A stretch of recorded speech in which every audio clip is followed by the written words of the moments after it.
Today is October the 9th, 2025, and we're hearing that there is a lot coming out regarding concerns with Russia stoking nuclear war fears by issuing new threats today. And we're hearing that NATO, the United States, the entire world right now is posturing, pre-war posturing, preparing for essentially global conflict, World War III. Let's take a look at the latest headlines. I've got a lot to cover, a lot coming out, so that way you can see it for yourself.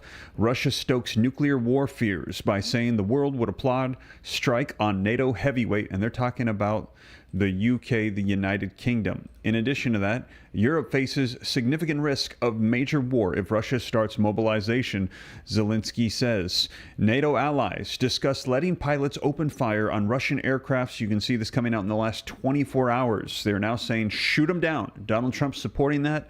The United States, they're saying shoot Russia down. NATO weighs armed response to Vladimir Putin's hybrid war. They are preparing and prepping for all-out war. And take a look at this coming out just 3 hours ago today.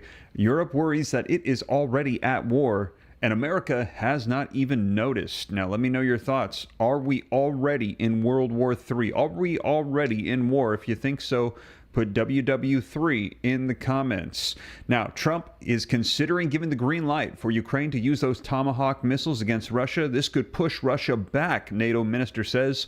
Let me know your thoughts. Should right now the United States provide those Tomahawk missiles to Ukraine to use against Russia? I shared with you in the last 24 hours, Russia responded and said, if you do that, the United States will be in direct war and conflict with Russia. And they said, just a warning to you, remember that Russia has nuclear weapons, the which of likes your bunkers cannot protect you. And also let America remember that as well. We're hearing that the green light is being prepared. And right now, in addition to that, we're also hearing that right now that, oh, sorry, I lost my thought there. Somebody gave me a super chat. Dan Lutzka, thank you for the $5 super chat. There's an emergency meeting with everyone in Russia right now as well. Wow, thank you for that, Dan. I did not see that. But what we're hearing is that right now the United States, they are preparing to provide those Tomahawk missiles, which Ukraine could use against Russia. And we're going to be seeing what unfolds from there. Now, let's go ahead and jump back into the headlines. Sorry, I got a little distracted there with that. Thank you for that information. I'll take a look at that. Ukraine-Russia war, the latest. Zelensky says that Kiev will nominate Trump for the Nobel Peace Prize if the U.S. provides those Tomahawks. That's what I was going to say. Do you think that the United States should provide that? Russia is saying that this will escalate to where the United States is going to be in the middle of war with Russia. However, as you saw, NATO is saying if the United States provides those Tomahawks, that Russia will back down. Let me know in the comments. Should the United States provide Tomahawk missiles to Ukraine? Put yes or put no. Let me know your thoughts. Now, in addition to that, Trump highlights NATO pressure on Russia to end the Ukraine war. Trump is saying, NATO, you need to do it. You need to apply pressure to Russia. But the United States has come out, take a look in the last 24 hours, and they are saying we will defend NATO allies. U.S. will defend Finland. If Russia attacks it, Trump reassures them. Russia may also be in phase 0 of preparation for NATO war. They're saying they are getting ready, and Russia's false flag claims spark fears of pre-war posturing, as we had heard that Russia is claiming that all these drones flying over these nations are actually their own drones. He is saying it's not us. NATO's doing it to themselves to blame it on us to then go ahead and spark World War III and conflict. He's saying it's a false flag narrative. Now, Russia, they're saying, though, NATO is saying that Russia is testing NATO by flying these drones into the air defense. Let me know, who's doing this? Is NATO doing it to themselves to issue a false flag narrative to then attack Russia? Or is Russia doing this in preparation for all-out conflict with NATO? Now, take a look at this. The only way to negotiate with Russia is through strength, says Polish FM. NATO considers easing the rules for pilots to engage with Russian planes on the eastern flank, as we are hearing that right now they are preparing, and you can see a lot of headlines coming out in roughly the last 24, 48 hours. There is a lot taking place right now. I'm going to get you caught up on the latest so that way you know exactly what is going on. And again, let me know your thoughts. Are we already in war? Have we been in war for quite some time and just haven't even realized it? If you think so, put war in the comments. Now, if you think we're going to be able to stave off potential conflict, put peace. As we speak, we're hearing that negotiations, agreements in the Middle East have come to fruition. So we've got peace in the Middle East, but we're seeing Europe, Asia, the United States, all moving closer and closer to war. Let me know your thoughts in the comments. Now, in addition to that, we're also hearing that Monday is likely going to be the day that we are finally going to see those Israeli hostages released from Hamas in exchange for other prisoners of war and hostages that Israel has as well. There's going to be an exchange, but we're hearing finally, after almost exactly 2 years of conflict, that those hostages are likely going to be released. So I'm going to dive into the latest, though. I'm seeing war pouring into the comments. A lot of people saying that they believe we are already in the middle of this conflict. I'm going to get you caught up on the latest as of today, October the 9th, 2025. Put it on the screen, read right from it, have all the sources cited in the description here on YouTube so that way you can know and rest assured that this is the latest. Now, if you appreciate that, do me a favor, take a quick second, hit that thumbs up like button. Helps out the channel a ton. And thank you for the super chats. Susie Float, thank you so much for the $5 super chat. Star Lord, thank you for the $5 super chat. Appreciate the support a ton. So hit that like button, subscribe, and let's go ahead and dive into these articles so that way you can see the latest, you can see the dates, see what it is they have to say as Russia stokes nuclear war fears by saying the world would applaud strikes on NATO heavyweights. So Russia is coming out and saying if we did this, the world would applaud us for doing this. And you can see this coming out October the 9th today. Vladimir Putin's top TV mouthpiece, Vladimir Solovoy, has claimed that the world would applaud if Russia obliterated Britain in a nuclear strike, with the comments following on from Ukrainian President Volodymyr Zelensky's warning of Russia's big war aspirations in Europe. Now, the controversial state broadcaster, one of the Kremlin's highest paid propagandists, made the shocking statement while warning that the potential transfer of Tomahawk long-range missiles to Ukraine could trigger a new Cuban crisis, reminiscent of the 1962 standoff that nearly caused nuclear war. And so, again, this is all surrounding the United States providing those Tomahawk missiles. Let me know your thoughts. Should we provide those Tomahawk missiles? Now, you're going to see here in a second, there are leaders of NATO that are saying, yes, give those Tomahawk missiles to Ukraine because then Russia will back off because Ukraine will have the ability to hit directly into Moscow. But there are many that are saying, no, do not do this. If you do, you will push Russia to the edge and they will attack directly Ukraine, the sources of the launches, and potentially the United States as well. Should we provide those? Yes or no? Let me know in the comments. Now, Donald Trump is reportedly weighing whether to authorize the supply of Tomahawk missiles, powerful, jet-propelled, all-weather, subsonic cruise missiles to Kiev, and has hinted at supporting the move. Meanwhile, Russia has been accused of training Chinese soldiers to help prepare for a Taiwan invasion. We have heard that China is preparing to invade Taiwan. Initially, the FBI reports were by the year 2027. However, we're hearing that that potentially could get pushed out if they are just simply going to be waiting out to see if they can wait out a Trump presidency. Now, Solovoy warned that sending such weapons to President Volodymyr Zelensky would have catastrophic consequences. Both the U.S. and the U.K. currently use the American-made ship and submarine-launched missiles. The West just need to understand that the transfer of Tomahawk missiles to Ukraine is already a new Cuban crisis, he said, referencing the Cold War flashpoint. And when they try to say, what difference does it make? Well, it makes no difference. We'll just get hit, and that will be the end of it. But, by the way, if the UK is wiped out, I think the whole of humanity will applaud. God, it's good how they will say it.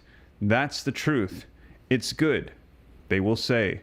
Now, the TV host went further, suggesting that Britain, seen by Moscow as the main Western backer of Ukraine, should be the target of Putin's new Orshnik nuclear-capable missile system. Wow, so he has said that Britain should get an Orshnik. Prepare for the worst and hope for the best, says Retro Hick. Thank you for the $2 super chat. Appreciate that a ton. Now, that's where we need to strike with the Orshnik missile system, he said. He declared.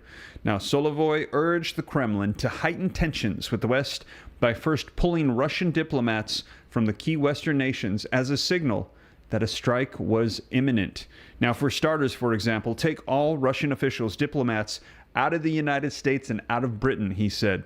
Imagine the panic that would ensue if suddenly the embassy was left completely. Wow. And again, these are threats not just to the UK, but to the United States as well. Ever since Donald Trump said he was considering those Tomahawk missiles, there are threats being issued directly to the U.S. Meanwhile, Putin himself has warned that providing Tomahawk missiles to Ukraine would severely damage his ties with Donald Trump. This will lead to the destruction of our relationship. At least the positive trends that had begun in these relations, Putin said.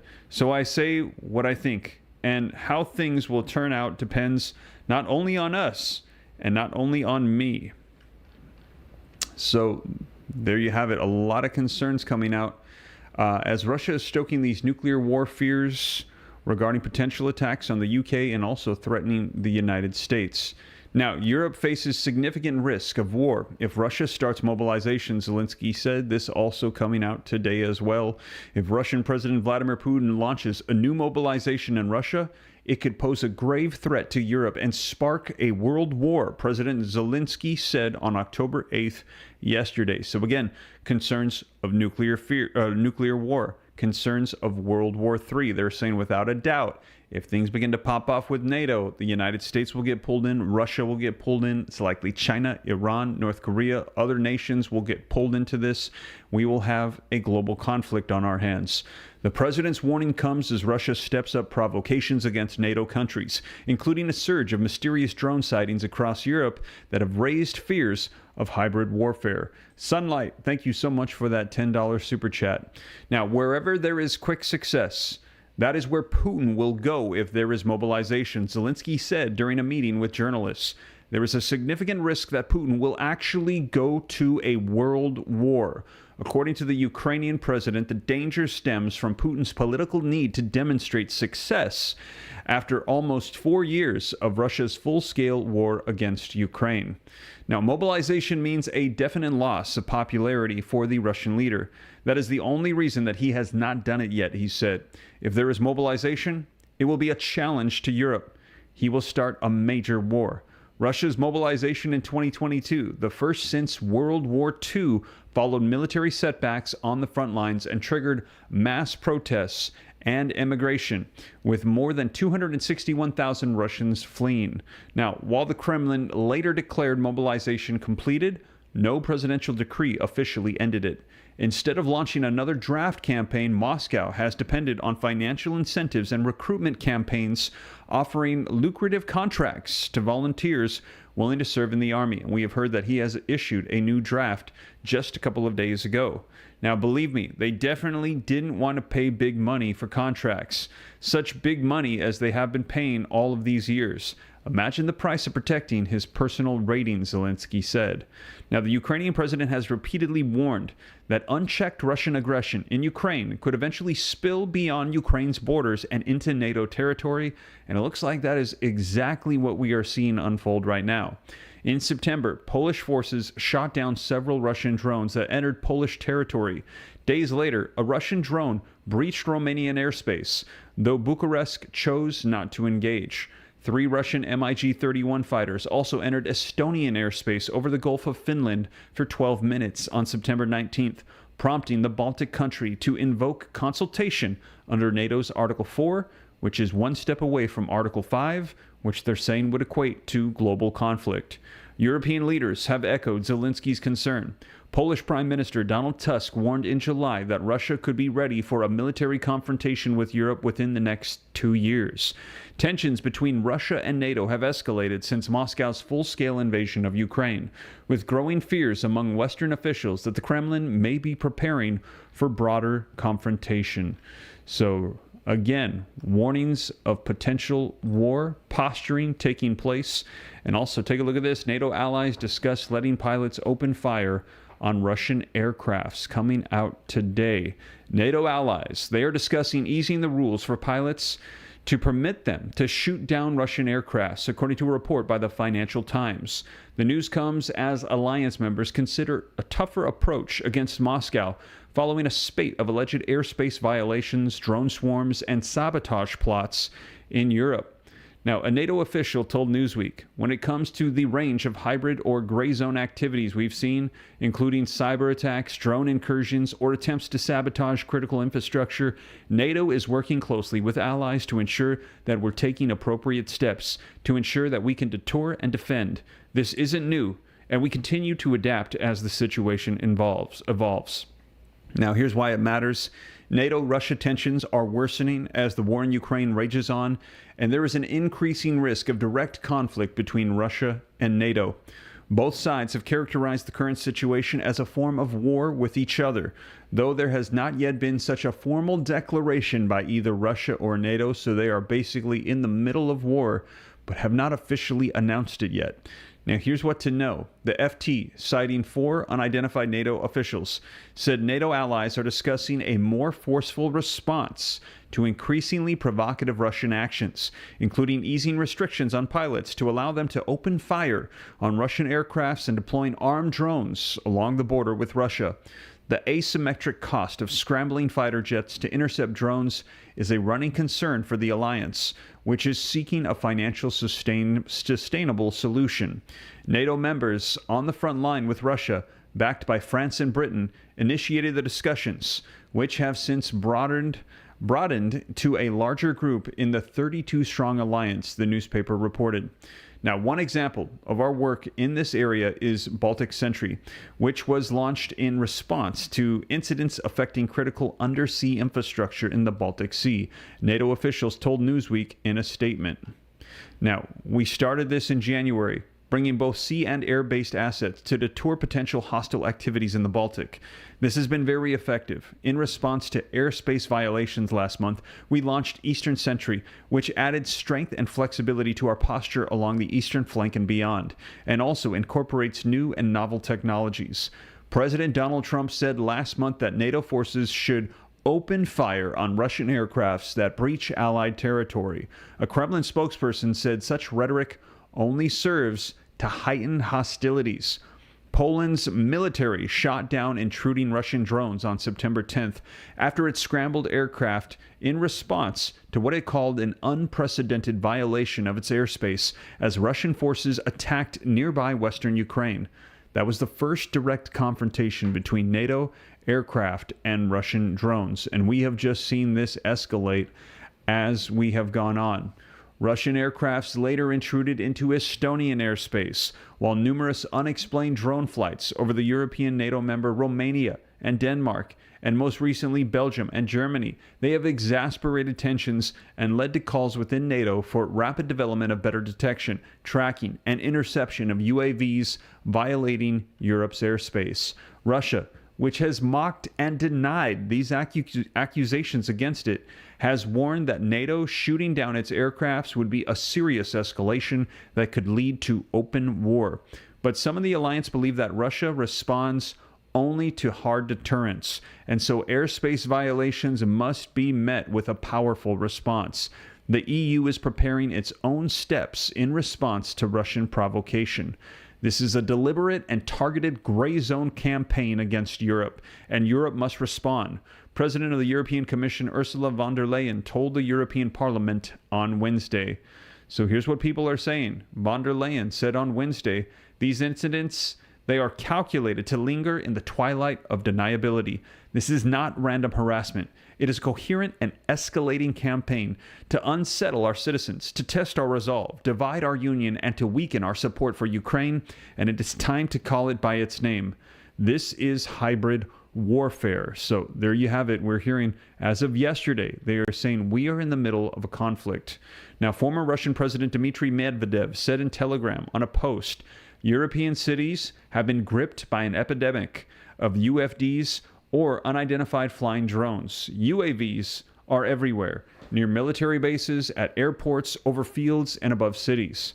Whose they are is unclear.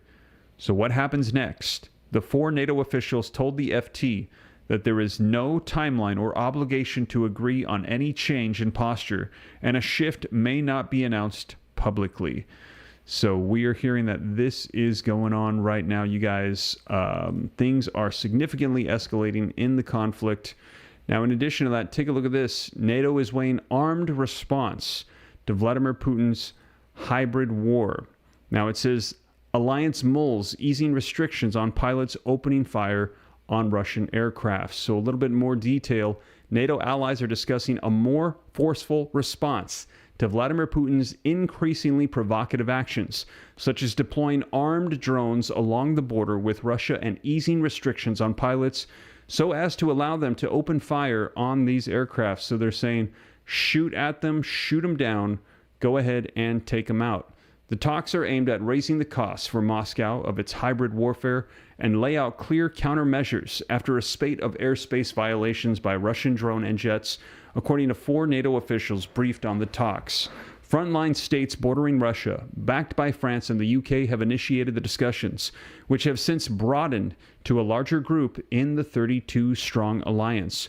Proposals include arming surveillance drones used to collect intelligence on Russian military activities and lowering the bar for pilots patrolling the eastern border to take down Russian threats. Another option is to conduct NATO military exercises on the border with Russia, especially in more remote and unguarded parts of the frontier.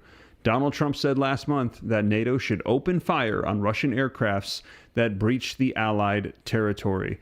Let me know your thoughts. Should they shoot them down? Do you agree with Donald Trump and with these calls to shoot down those Russian drones, the aircrafts that enter that space? If you think so, put a 47 for support for the Trump administration. If you think no, put no. Let me know your thoughts in the comments. Now, take a look at this. What we're hearing is that we are already at war. Now, this one coming out just 3 hours ago today. Europe worries that it is already at war, and America hasn't even noticed yet. Let me know your thoughts. Oh, looks like CNN will not let me read this one. Sorry, you guys. Let's go ahead and jump to the next one. ABC News.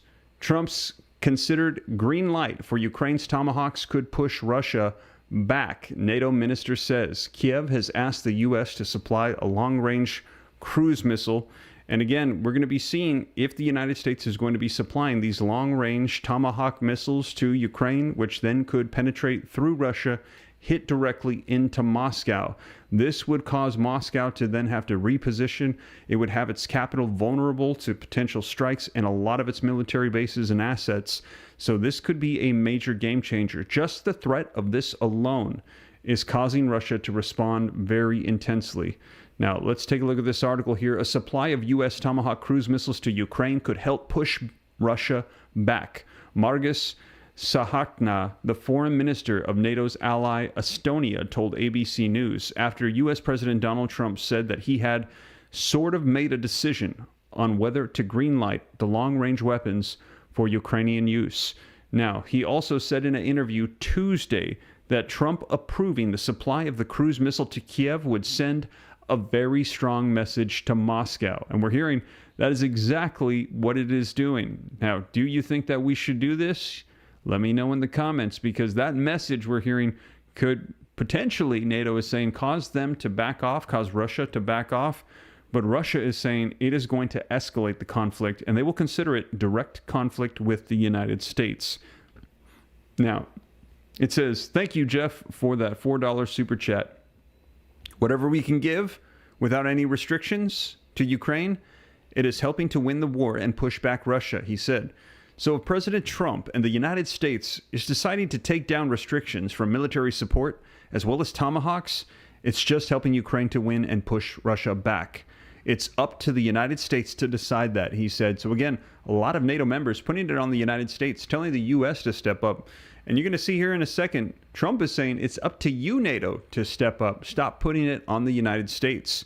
Ukrainian President Volodymyr Zelensky has confirmed that Kiev is seeking access to the American-made long-range missiles, different variants of which have ranges of up to 1,550 miles, according to the Missile Defense Project at the Center for Strategic and International Studies.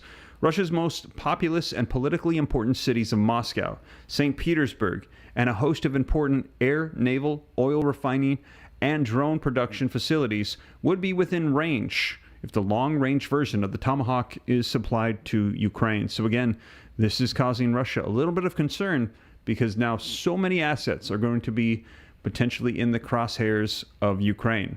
There remain major obstacles to any Ukrainian use of Tomahawks, though. For one, the main launch platforms for the cruise missiles are naval vessels, most commonly submarines and bomber aircrafts, neither of which Ukraine possesses. Only in recent years has the U.S. developed a small and very limited capability of firing Tomahawks from large launch vehicles, known as the Typhoon missile system. Germany and the Philippines have reportedly expressed an interest in obtaining the Typhoon, but to date, only the U.S. operates the platform. The small numbers of such launch vehicles in the U.S. military inventory makes it likely that they would not be on the battlefield anytime soon if approved by President Trump.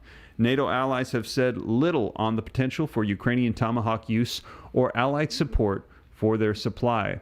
I think I want to find out what they're doing with them, Trump said of Ukraine's Tomahawk request on Monday. I would ask some questions. I'm not looking to escalate that war, he said.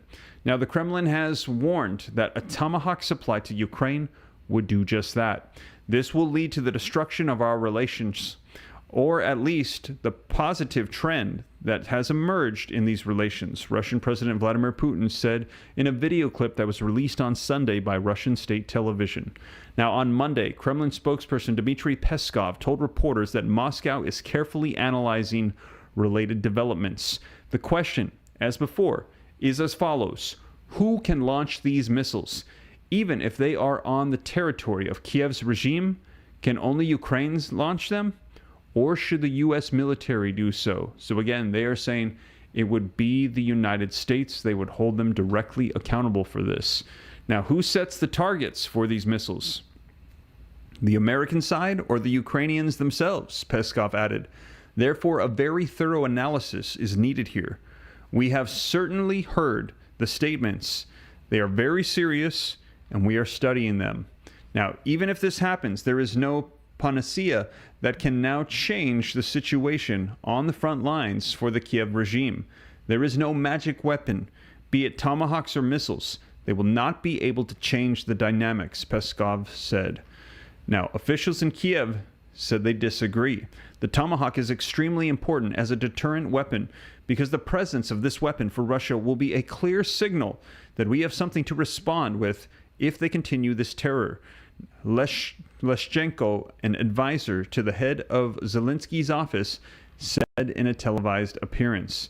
No, Kovalenko, the head of the Counter-Disinformation Center operation at part of Ukraine's National Security and Defense Council, said in a post on Telegram that the Tomahawk would represent not tactical deterrence, but a strategic turning point. As soon as Moscow and St. Petersburg fully and consistently field the war, it will mean either a search for a replacement for Putin by the elites and an exit from the war, at least temporarily, or Putin himself will do everything to stop the war, he suggested. But significant practical challenges remain. Ivan Stupak, a former officer at the Security Service for Ukraine, suggested in an interview with ABC News that the Tomahawk is the latest headline-grabbing wonder weapon that would have a limited battlefield effect, even if the White House decided to approve its transfer to the Ukrainian arsenal. It is not clear how many Tomahawks the U.S. military could spare for Ukraine's use. The rate of Tomahawk production has ranged from 55 to 90 annually in recent years, according to Reuters. The Pentagon has already said that it plans to purchase just 57 missiles in 2026. The intensity of what the war in Ukraine dwarfs those numbers. Recent months have seen Russia launch between 100 to 200 missiles of all types into Ukraine each month, per Ukrainian Air Force data analyzed by ABC News. On a nightly basis, Ukraine launches dozens of long-range drones into Russia, according to the Defense Ministry in Moscow. Stupak, who has advised Ukrainian parliamentarians on security matters during Russia's full-scale invasion, said that he was skeptical that the United States would deliver enough Tomahawks to turn the tide of the war. U.S. control over the target selection may limit their effectiveness further, Stupak said, as may American concerns about sensitive technical data falling into Russian hands if any Tomahawks were captured. Wow. Now, along with the issue of launch platforms, there would be a need for training, unless American military personnel are on the ground to assist with their usage, and Trump has already publicly ruled out the deployment of U.S. troops to Ukraine.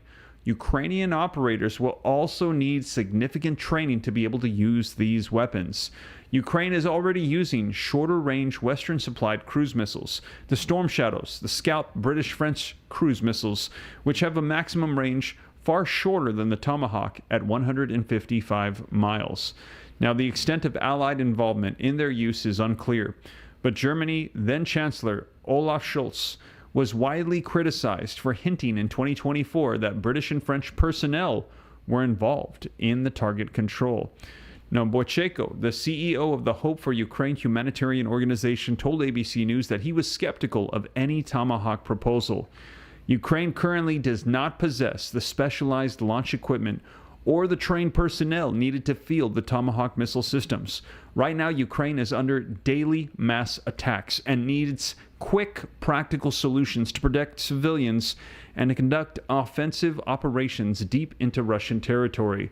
The only solution for Kiev, Stupak suggested, is for Ukraine to continue its own cruise missile and ballistic missile production drive.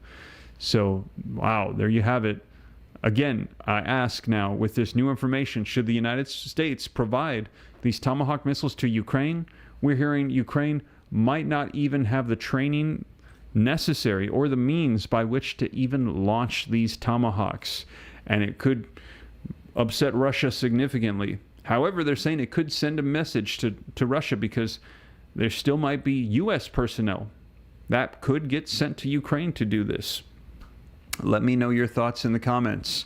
Should this unfold? Should the United States provide those Tomahawks? Yes or no? Now, in addition to that, also, if you support Donald Trump, drop a 47 in the comments. We are seeing that Zelensky is saying that Kiev is going to be nominating Donald Trump for the Nobel Peace Prize if the U.S. will provide those Tomahawks to Ukraine. And if you think that he should get that, drop a 47 in the comments. Now, Trump is also highlighting NATO's pressure on Russia to end the Ukrainian war. He is saying, NATO, you need to step up. Take a look at this. U.S. President Donald Trump stated that Washington and NATO allies, they are intensifying pressure on Russia in order to stop the war against Ukraine and restore peace in the region. He also expressed hope for rapid negotiations between Ukraine and Russia during a meeting with Finnish leader Alexander Stubb at the White House. During the meeting, reporters asked whether there were plans to further increase pressure on Russia to achieve a peace agreement regarding Ukraine. Yes, said Donald Trump, we are intensifying the pressure. We are moving forward together. We are all stepping up. NATO has proven itself to be outstanding. So Donald Trump is saying it is time to step up and to pressure Russia. Trump noted that the United States supplies weapons to the bloc member countries, a significant portion of which goes to Ukraine. He also emphasized that decisions on further distributions of armaments remain with NATO member countries, but they purchase weapons from the United States. The White House chief said that he hoped Ukraine and Russia would soon begin negotiations. This is a terrible war. It's the worst than World War II. It is worse than World War II, and I think they will soon come to negotiations, Donald Trump said. And again, a lot of reminiscing of World War II with what is currently going on. Now, at the end of September, the American leader again voiced disappointment with the Kremlin's and Vladimir Putin's actions, emphasizing that it was time to stop. He also expressed his view on possible sanctions against Russia. So right now he is saying that it's time for NATO and the United States to apply that pressure to stop Russia. Now, in addition to that, take a look at this coming out today. Donald Trump states that the U.S. would defend Finland in the event that Russia attacked, as it is a NATO member. He also suggested expelling Spain from the alliance due to low military spending. U.S. President Donald Trump stated that he would defend Finland if Russia attacked it. Trump made this statement during a meeting with Finnish President Alexander Stubb at the White House, as reported by UNN. I would defend them.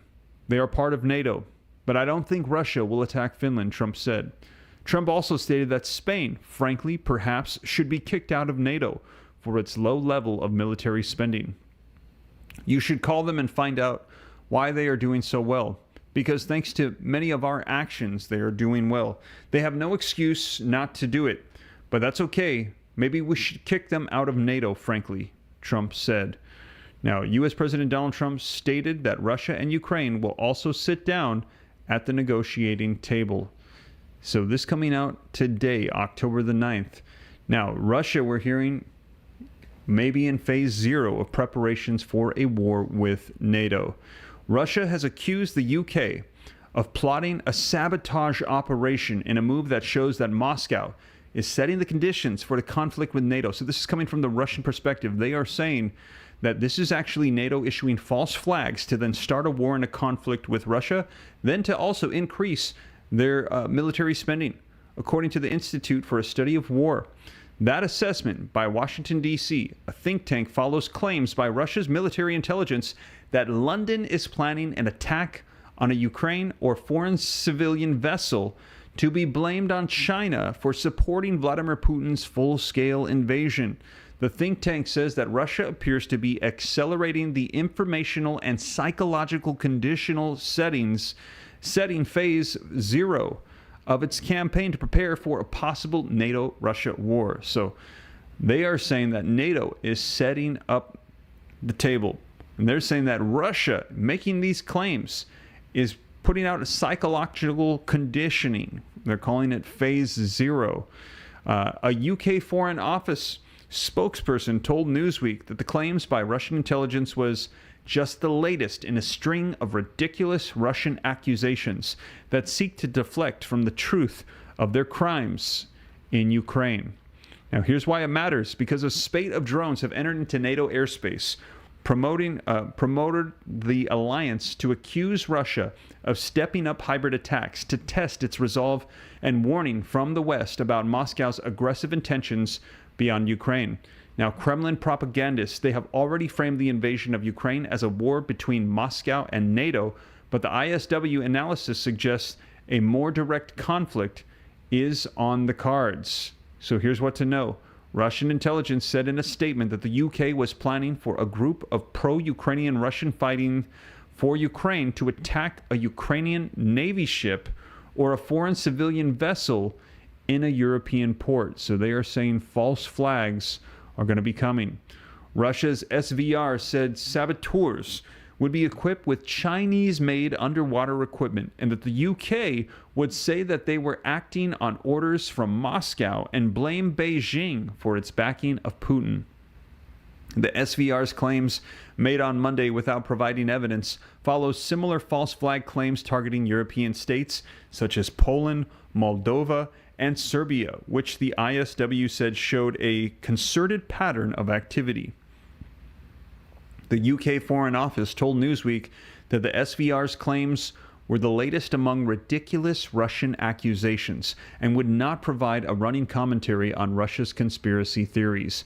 The ISW said that Moscow aims with the claims was set to the physical and psychological conditions for future conflict and follow overt and covert attacks against NATO states such as sabotage missions, electronic warfare interference, GPS jamming, and arson.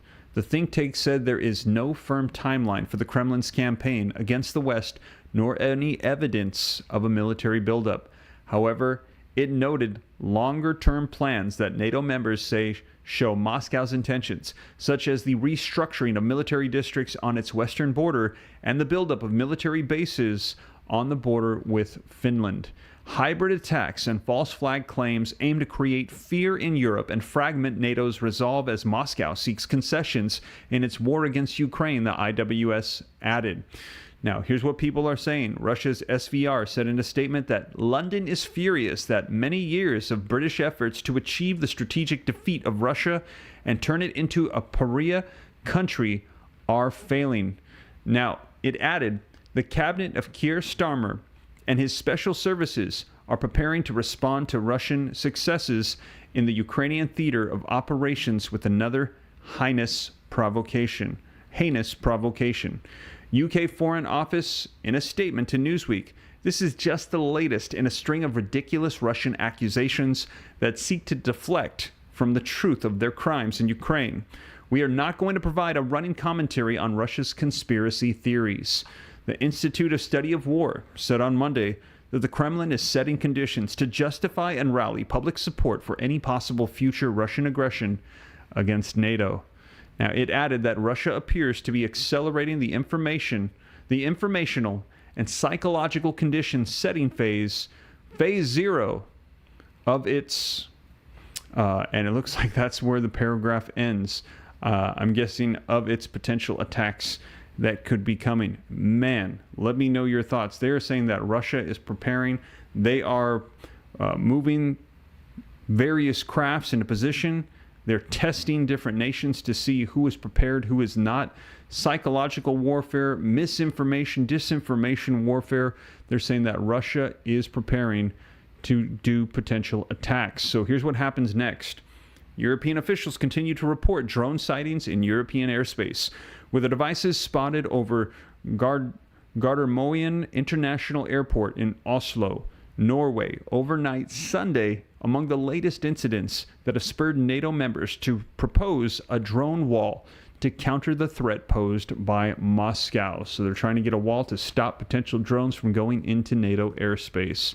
And again, here you can see another article on this. Russia's false flag claims spark fears of pre-war posturing. They're saying that everything they're doing, these false flags that they are issuing, it is their propaganda, it is their preparation, it is their posturing, because there is going to be war coming. And when it is, they're going to try to justify it in the eyes of the world, saying it was not us, it was NATO.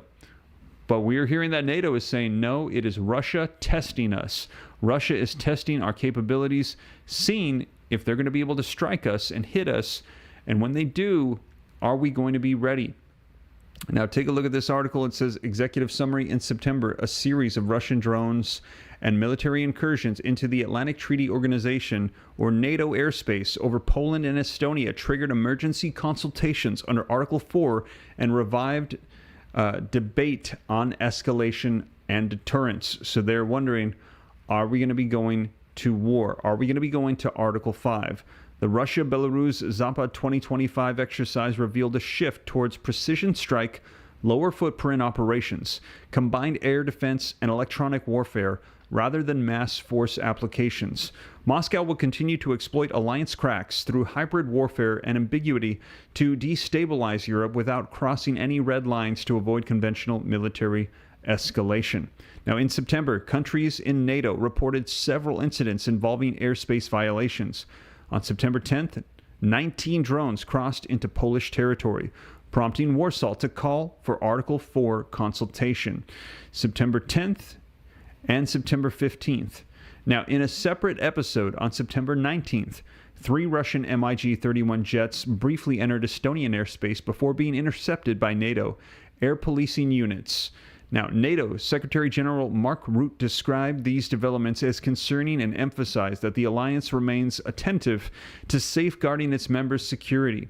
Now, these incidents reflect an increasingly complex security environment along NATO's eastern flank.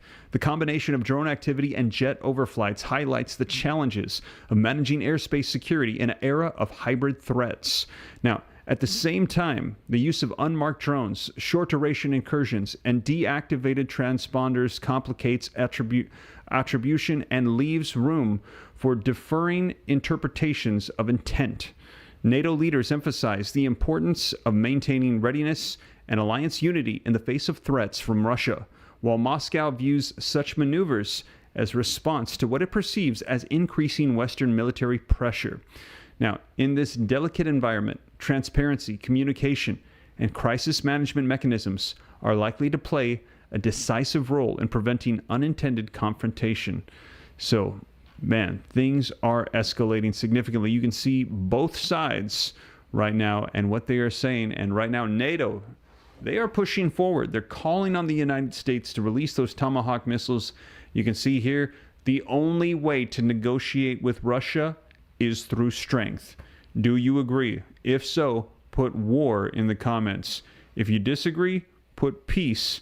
Let me know your thoughts, but they're saying we've already given Russia enough chances. We have already tried to negotiate. Donald Trump had that summit in Alaska. Donald Trump has tried to work with them. They will not come to the table for peace. The only way to negotiate is through strength.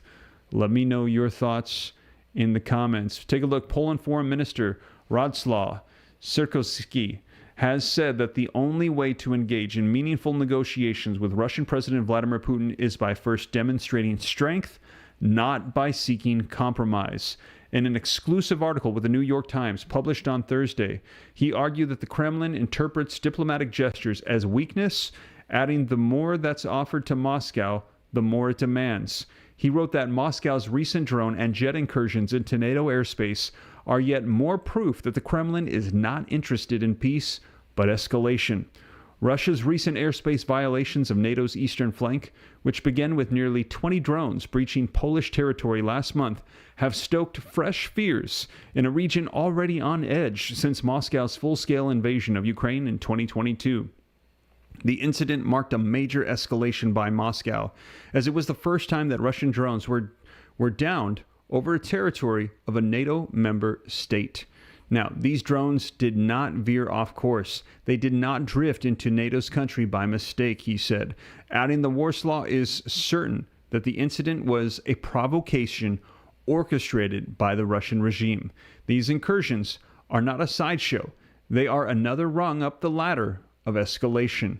Now Sikorski, who also serves as Poland's deputy prime minister, said that Russia is not looking for an off-ramp, pointing out that the country's defense spending continues to rise sharply, with Moscow allocating around $190 billion for this year's military budget, a 3.4% increase from last year. Make a show of force first. As U.S. President Donald Trump's efforts to end Europe's bloodiest conflict since World War II has stalled. Now, Sikorski said the West must rethink how it negotiates with Russia. He wrote that it is possible to negotiate with Russia, but only from a position of strength. Make a show of force first, and only then have dialogue, he said, arguing that history has shown this to be the only way to bring the Kremlin to the table in good faith. Now, Sikorski added that Putin must be forced to realize that he cannot kill his way out of this mistake of launching the full-scale invasion of Ukraine. The age of empire is over. Sikorski said that Moscow's attempt to rebuild Europe's last empire is doomed to fail, adding the age of empires is over. While Putin casts his war in Ukraine as an existential struggle to fend off NATO's eastward expansion, many in the West view it as an attempt by the Russian leader to resurrect the Soviet Empire and to reassert Moscow's dominance over Eastern Europe. The largest country on Earth doesn't need more land. It should take better care of what it already has within its internationally recognized borders, Sikorski concluded. So, wow, there you have it, you guys. And let me know your thoughts. War or peace? We're hearing that NATO is considering having those pilots engage with Russia's planes and saying, go ahead and attack. And we heard Donald Trump say that as well. Go ahead and shoot them down. Let me know your thoughts in the comments. But you guys, you can see that as of today, October the 9th, 2025, a lot of articles coming out that there are concerns of global conflict, that we are seeing pre-war posturing taking place. And Europe saying we're already in war. And they're hoping that the United States is going to recognize where we are currently at already. Let me know your thoughts in the comments. But it looks like things are significantly escalating with the conflict with Russia, Ukraine. Things are in peace negotiations right now. We are seeing an agreement, hostage releases happening in the Middle East. I will keep you up to speed as more comes out, but there's a lot taking place. And like I said, as it unfolds, I'll be sure to share here on the channel so you know exactly what is going on. And as always, I cite the sources. They're hyperlinked in the description. If you want to read any of these articles, they are all linked in the description. Also, I put them on the screen, read right from them, show you the dates, sources. If you appreciate that and you haven't done so yet, please take a second, hit that like button, subscribe to stay up to date. It's totally free. Pretty much doing videos every single day now with all the news coming out. And like I said, as it comes out, I'll keep you up to date. But that is the latest, you guys. Thank you so much for joining me, and I'll catch you in the next one. Take care. God bless. This is Steve.